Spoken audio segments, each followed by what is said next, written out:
Hello. It's story time. You know it. So it's a letter to Marshall, but in parentheses it says Jam World, also known as Jam Wayne, who I'm a gigantic fan of. I'll say the first time I found him, I freaked out. He was like my teenage golden years. He was this weird combination, the way he looked and the way he sounded and his rhyme schemes and the things that he talked about, and his rebellious but sullen nature. I fell head heels. And I would write something when he released something. I'd write something in poetry or with this and that. And we went back and forth quite a bit, and then I'd fall off and I'd be gone for months and months and months, and then I just happen to pop up and say one or two things. But I went to his wall today, and I decided to write something for him. His wall is like jam-packed, by the way. So I know sometimes that we feel like we don't have anyone to look up to, that we don't have anyone to model after, and it makes us feel sad and depressed and even suicidal. That's what suicidal is, by the way. They don't feel they have anyone to model after or to look up to. But Gwen Stefani and Jam World, they are giving us all something to look up to. Whether we have kids or we don't, whether married or whether not, they are a beautiful combination of someone's to look up to. All right, so here we go. Marshall, in parentheses, Jam World. You believe that conformity and inheritance can bond that which it often doesn't. I am of the opinion that you just wanted to assure the massive amount of integral that doubt that there are actual stalks of wheat for every bowl of Wheaties. It is a common occurrence to doubt the most miraculous of miracles, and also to want to quench the thirst of unanswered yearnings. Yearnings is what we do, people that is. Let's look at the definition: a feeling of intense longing for something, a feeling of intense longing for something, typically that something, you had been separated. Okay, let's start over. I'm thinking about my roommate. He's in the kitchen.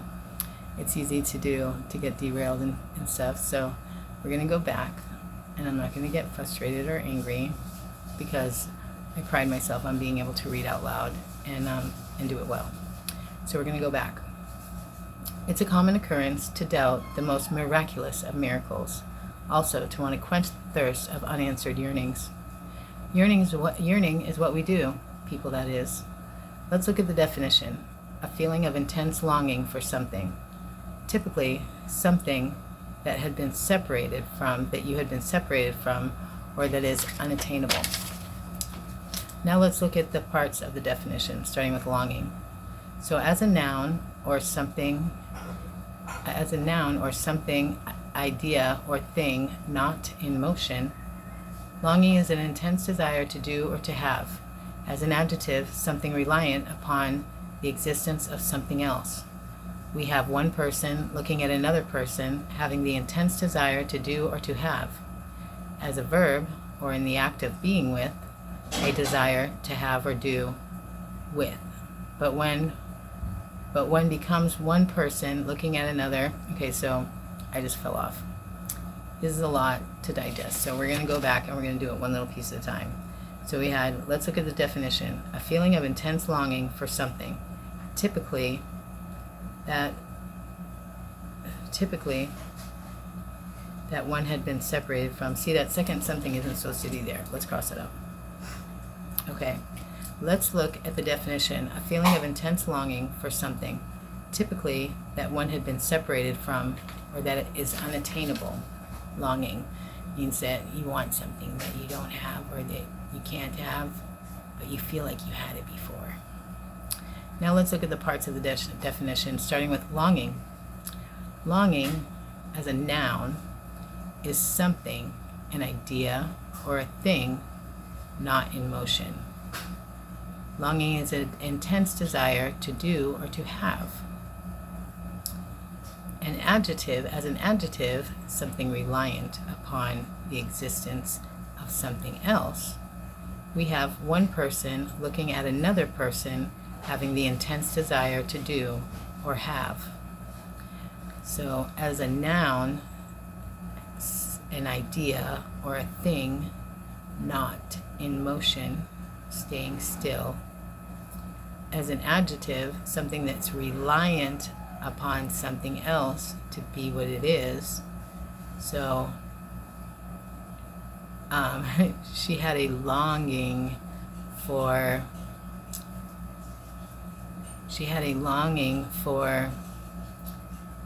a cup of hot tea. No, you don't want to use, you want to use something that's good. She had a longing to be with her best friend that was overseas. All right? So you don't want to use like longing is intense and insatiable, like rah. Okay.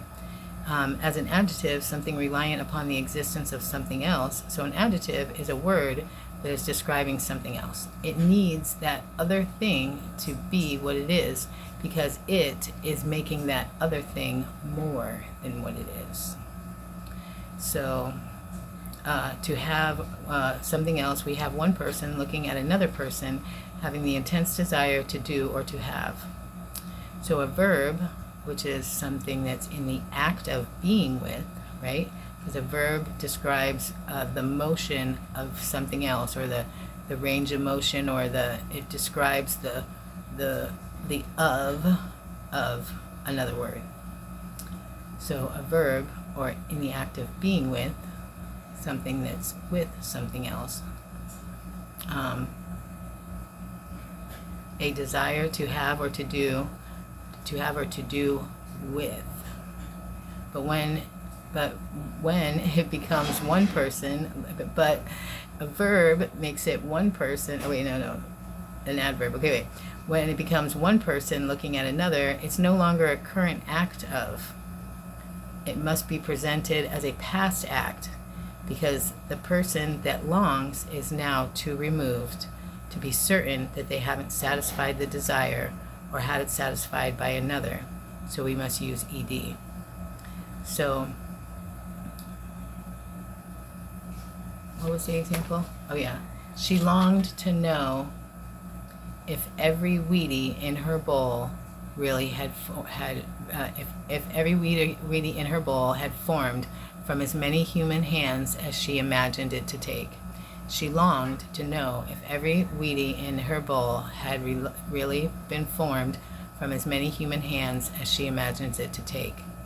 So this is not all the way complete. Of course, there's other forms, but I just wanted to talk about the word longing. It's intense. It's intricate. It's not only a noun and not only a verb, not only an adjective. It's an extreme, and it's also a measure of distance. How long is something? So that helps too when another is describing one's longing, right? We know that there's going to be a beginning and an end to that. But if it's an end that's too short, like the hot tea, it makes it not so good, right? Because now it's not so intense. Okay, so anyways, let's move on. So she longed to know if every Wheatie in her bowl had really been formed from as many human hands as she imagines it to take. A plant the seed, a care for it a while, it grows, harvest, take it to the cereal factory, and there employee probably a lot, like 100 or something, and then on a truck to the shelf to the grocery store, and then in her hand, in her car, in her cupboard, and then in her belly. We feel like at one time we could accept this complete understanding of where Wheaties come from, but now we can't. And because of that, we feel lost, and we jump to conclusions like more than one of ourselves. And we jump to conclusions like much more than ourselves. Well, it must be magic or religion believers, and that gives authority over nature and science by its believers. Or maybe it's just a factual model that we don't have evidence to present and still imply exists with asserting our will and our liberty. You, Marshall, Jam World, parentheses. have seen civil unrest. It felt ominous, and felt the ominous hold on the very fabric of your being. You, Marshall, Jam World, have seen civil unrest, and felt its ominous hold on the very fabric of your being. You know the grip of being denied any strength to divine the future or to predict patterns. You've lost not momentarily, but permanently, the ability to say earnestly, every paper plate came from somewhere. And it leaves you disturbed, deeply disturbed. You were a child when you supposedly came to the understanding that every jarred olive came from a tree with a geographic numeral. A child watching PBS, seeing conveyor belts with Hershey Kisses falling in a bin. You didn't really have a genuine understanding, forming a concrete speculative assertment of the difference between imagining, believing, and understanding. There is space, and in this case, between where yourself becomes too far removed to stay present and in motion. Now, to mention or even refer to you, we must understand that there is not more than one, but two is not descriptive enough. Let me read that again.